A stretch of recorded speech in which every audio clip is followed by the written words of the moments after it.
Court have granted bail to the three of the accused in the Renuka Swamy murder case. Can you give us some more detail about it? Yeah, see, the accused number 16 was granted bail by the Honorable High Court, and the accused number 15 and 17 are granted bail by the Honorable Sessions Court. So our primary argument was that, see, Section 120B, which is which is invoked to connect these petitioners, these accused persons, accused number 15 to 17, to the crime, are not in connection to the murder as well as abduction. Okay, and this conspiracy was only in connection to the destruction of evidence. So there were less severe charges which were invoked against these petitioners. So that was our primary argument, and that was accepted by the Honorable High Court as well as the Honorable Sessions Court. Therefore, the bail was granted.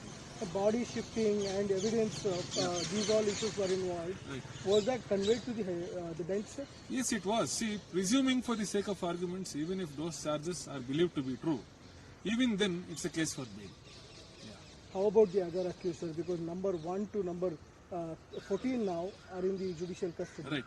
Right. See, parity to some extent would apply. The parity of these accused persons would apply in connection to other accused persons as well, but not absolutely. I mean, you can't claim absolute parity in connection to other accused persons.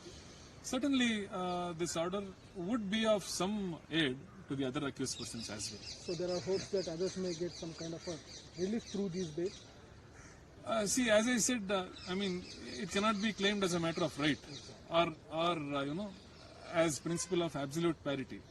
There is no absolute parity which other accused persons can claim, but certainly it would be of some aid, as I earlier said. Who are these three accused, sir? Accused number 15, 16 and 17. Yeah.